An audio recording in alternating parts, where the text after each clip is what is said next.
রাধে রাধে। জয় ভগবান কৃষ্ণ, জয় শ্রীরাম। 26 এবং 27 মার্চ 2026 বৃহস্পতিবার আর শুক্রবার পবিত্র রামনবমী। এই দিন একটু হলো খান এই একটি খাবার। ভগবান রাম ও মা লক্ষ্মীর আশীর্বাদ থাকবে আপনার উপর। আপনি আর আপনার পরিবারের সবাই সুস্থ ও সুরক্ষিত থাকবেন। চৈত্র মাসের শুক্লপক্ষে রামনবমীর দিন কিছু খাবার খাওয়া যেমন জীবনের পক্ষে খুব ভালো বলে মনে করা হয়, তেমনি কিছু খাবার খাওয়া একদমই উচিত নয়। বিশেষ করে এই দিন ভুলেও খাবেন না এই 4টি সবজি। রামনবমী হলো সনাতন হিন্দু ধর্মের সর্বোচ্চ আরাধ্য ভগবান শ্রী রামচন্দ্রের শুভ আবির্ভাব তিথি।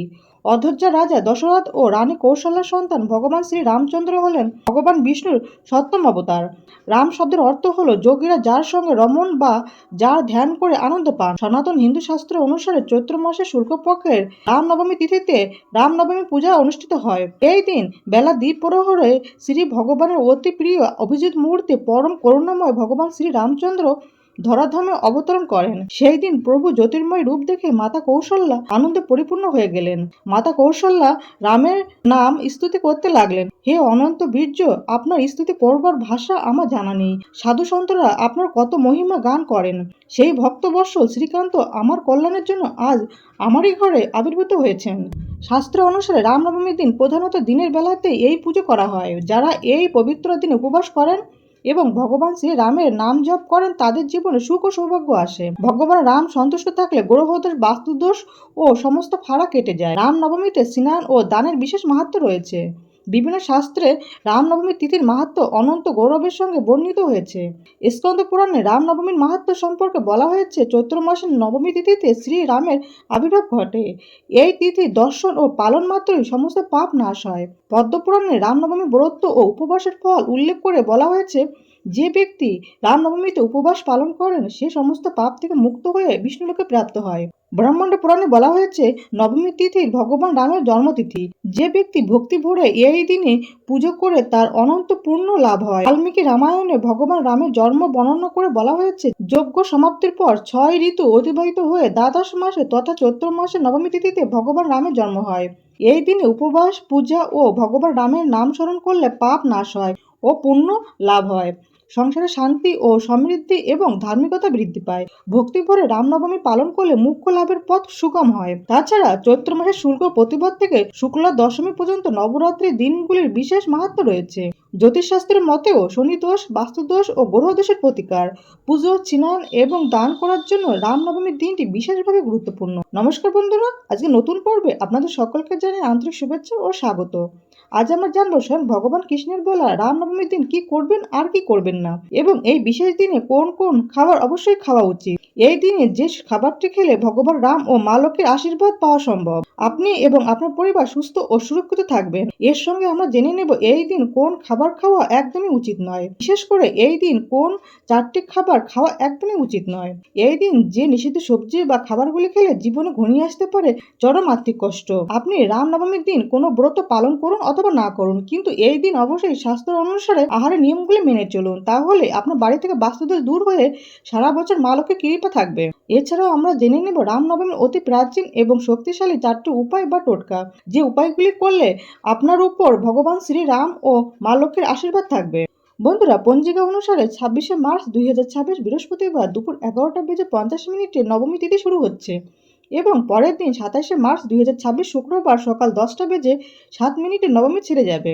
এবং এই দিন অর্থাৎ 27 মার্চ শুক্রবার শ্রী শ্রী রামনবমী ব্রত ও উপবাস এবং ভগবান রামের পূর্ণ আবির্ভাব তিথি শ্রী রাম জন্ম জয়ন্তী পালিত হবে। এছাড়া এই দিন শ্রী শ্রী বাসন্তী দুর্গা দেবীর নবমী বিহিত পূজা অনুষ্ঠিত হবে। রামনবমী ব্রতের পালনের সময়টা হলো 28 মার্চ শনিবার ভোর 5:38 থেকে সকাল 8:46 মধ্যে রামনবমীর পালন করে নিতে হবে। বন্ধুরা, রামায়ণে বলা হয়েছে ভগবান শ্রী রামের জন্ম হয়েছিল দুপুরে, তাই নবমী তিথি সময় অনুযায়ী 2026 সালে 26 মার্চ বৃহস্পতিবারও রামনবমী উদযাপন করা যাবে। এছাড়াও উদীয়া তিথি অনুসারে 2026 সালে 27 মার্চ শুক্রবার রামনবমী উদযাপিত হবে। এই দিনে রামনবমীর মধ্যাহ্নের শুভ মুহূর্ত হবে সকাল 11:13 থেকে দুপুর 1:41 মধ্যে, এবং এই দিনের মধ্যাহ্নের শুভ মুহূর্ত হলো দুপুর 12:27। অন্যদিকে যারা 26 মার্চ রামনবমী পালন করবেন তাদের জন্য এই দিনে রামনবমীর মধ্যাহ্নে শুভ মুহূর্ত হবে সকাল 11:13 থেকে দুপুর 1:41 পর্যন্ত, এবং এই দিনের শুভ মুহূর্ত হলো দুপুর 12:25। অভিজিৎ মুহূর্ত হলো বেলা 12:27 2026 সালে 26শে মার্চ বৃহস্পতিবার অধ্যচ্ছায় রামনবমী উদযাপিত হবে। নবমী তিথি আরম্ভ 26শে মার্চ বৃহস্পতিবার দুপুর 2:28 এবং নবমী তিথি সেরে যাবে 27শে মার্চ শুক্রবার দুপুর 12:20 বন্ধুরা, এবছর যেহেতু দুদিন রামনবমী পড়েছে, তাই আপনার পরম্পরা অনুসারে হয় উদিয়া তিথি মেনে, না হয় দুপুরবেলা মেনে রামনবমী পালন করবেন। বন্ধুরা, রামায়ণে বলা হয়েছে পৃথিবীতে একসময় রাক্ষসরাজ রাবণের অত্যাচার চরমে পৌঁছেছিল। দেবতা, ঋষি ও মানুষ সকলকেই সে অত্যাচার করত। দেবতারা তখন বিষ্ণুর কাছে প্রার্থনা করেন। এই প্রার্থনা শুনে ভগবান বিষ্ণু প্রতিজ্ঞা করেন তিনি মানব রূপে জন্ম নিয়ে রাবণকে বধ করবেন এবং ধর্ম প্রতিষ্ঠা করবেন। সেই অনুযায়ী তিনি অযোধ্যায় রামরূপে অবতীর্ণ হন এবং নানান লীলার মাধ্যমে অবশেষে রাক্ষসরাজ রাবণকে বধ করেন। বন্ধুরা, রামনবমীর দিন নিষিদ্ধ সবজিগুলির মধ্যে প্রথমে যেটি কথা বলবো সেটি হলো উচ্ছে বা করলা। এই দিন বাড়িতে কখনোই উচ্ছে বা করলা বা নিম পাতা রান্না করবেন না। কোনো সদস্যই রামনবমীর দিন উচ্ছে বা কোনো তেতো জাতীয় জিনিস খাবেন না। হিন্দু শাস্ত্র মতে কারো জন্মতিথিতে তেতো বা পোড়া জিনিস খুবই অশুভ বলে মনে করা হয়। রামনবমী হলো পরম পুরুষোত্তম ভগবান শ্রী রামের শুভ জন্মতিথি। তাই রামনবমীর দিন কোনোভাবে উচ্ছে, করলা বা নিম পাতা দিয়ে তৈরি কোনো খাবার মুখে তুলবেন না। এছাড়াও এই দিন আমিষ খাবার যেমন মাছ, মাংস, ডিম, পেঁয়াজ, রসুন, মুসুরির ডাল ইত্যাদি তামসিক আহার এড়িয়ে চলুন এবং ঘরোয়া নিরামিষ আহার গ্রহণ করুন। রামনবমীর দিন আধ্যাত্মিকভাবে মন শান্ত ও শরীর হালকা রাখার জন্য সহজ পাচ্য ও সাত্বিক খাদ্য খাওয়া উচিত। বন্ধুরা, দ্বিতীয় নিষিদ্ধ খাবারটি হলো লাউ এবং লাউ শাক। রামনবমীর দিন লাউ দিয়ে তৈরি তরকারি, ডাল বা অন্য কোনো খাবার খাবেন না। লাউয়ের ঘন্ট, লাউ শাকের চচ্চড়ি, লাউ শাক ভাতে প্রভৃতি খাবার এড়িয়ে চলুন। এছাড়া কোনো প্রকার নেশাজাতীয় খাবার এই দিন গ্রহণ করবেন না। বন্ধুরা, রামনবমীর দিন তৃতীয় নিষিদ্ধ সবজিটি হলো কলমি শাক। রামনবমীর দিন কলমি শাকের রস, কলমি শাক ভাজা বা কলমি শাক দিয়ে তৈরি যে কোনো প্রকার খাবারই খাবেন না। এবং আপনার মনের সকল ইচ্ছা পূরণ করার জন্য রামনবমীর দিন সকালে স্নান সেরে শুদ্ধ বস্ত্র পরে রামের বাল্য কাহিনী পাঠ করুন। এই দিন সকালে বা সন্ধ্যাবেলায় সম্ভব হলে যে কোনো রাম মন্দিরে গিয়ে কাঁচা ছোলা এবং গুড় দান করুন। রামনবমীর দিন বাড়িতে প্রভু শ্রীরাম, মা সীতা এবং হনুমানজিকে তুলসী পাতার মালা নিবেদন করুন। তারপর শ্রী রাম অষ্টক পাঠ করুন। এছাড়া রামনবমীর দিন চুল দাড়ি কাটা তথা ক্ষৌরকর্ম ও নখ কাটা নিষিদ্ধ। এবং রামনবমী পালনের সময় কলহ, পরনিন্দা, পরচর্চা, মিথ্যে কথা বলা, ক্রোধ, ঈর্ষা সম্পূর্ণরূপে নিষিদ্ধ। বন্ধুরা, রামনবমীর দিন চতুর্থ নিষিদ্ধ খাবারটি হলো নারকেল। শাস্ত্র মতে এই বিশেষ দিনে নারকেল খাওয়া অশুভ। তাই এই দিন বাড়িতে কখনোই নারকেল দিয়ে তৈরি কোনো খাবার রান্না করবেন না। পরিবারের কোনো সদস্যই রামনবমীর দিন নারকেল খাবেন না। রামনবমীর দিন কোনোভাবেই নারকেলের নাড়ু, নারকেলের মিষ্টি বা নারকেল দিয়ে তৈরি কোনো তরকারি মুখে তুলবেন না। বন্ধুরা, গোবিন্দভোগের চালের পায়েস ভগবান রামের অত্যন্ত প্রিয়। তাই বাড়িতে পুজো করার সময় ভগবান রামকে পায়েস নিবেদন করলেও তিনি অত্যন্ত সন্তুষ্ট হন। এছাড়া ভোগ হিসাবে ভগবান রামকে সুজির হালুয়া নিবেদন করতে পারেন। ঘিয়ের প্রদীপ জ্বালিয়ে রামলালাকে ভোগে সুজি নিবেদন করুন, তাহলে ভগবান রামের আশীর্বাদ পাওয়া সম্ভব হবে। এছাড়া দিতে পারেন পঞ্জরি। পঞ্জরি তৈরি করবেন দেশি ঘি দিয়ে। গমের আটা ভাজুন, তারপর এটা ঠান্ডা করুন। এরপর এর মধ্যে চিনি এবং পাকা কলা টুকরো টুকরো করে দিয়ে তৈরি করুন পঞ্জরি। আপনি চাইলে এতে কাজু, বাদাম, কিশমিশ ইত্যাদি দিতে পারেন। পঞ্জরি ভগবান রামের অত্যন্ত প্রিয় একটি ভোগ। আর দেবেন পঞ্চামৃত। এই পঞ্চামৃত তৈরি করবেন কাঁচা দুধ, দই, মধু, ঘি এবং চিনি ইত্যাদি দিয়ে একটি মিশ্রণ তৈরি করে ভগবান রামকে নিবেদন করুন। তবে নিবেদনের আগে অবশ্যই যোগ করুন তুলসী পাতা। বন্ধুরা, রামনবমীর দিন কোন খাবারটি খেলে ভগবান রাম ও মা লক্ষ্মীর কৃপা পাওয়া সম্ভব সেটা জানার আগে আমরা খুব দ্রুত জেনে নেব রামনবমীর অতি প্রাচীন ও শক্তিশালী 4টি উপায় বা টোটকা। এগুলি আপনার সংসার আয় উন্নতি বৃদ্ধির জন্য অত্যন্ত ফলপ্রদ। রামনবমীর দিন ভগবান রামের কৃপা লাভের জন্য এক বিশেষ সুযোগ।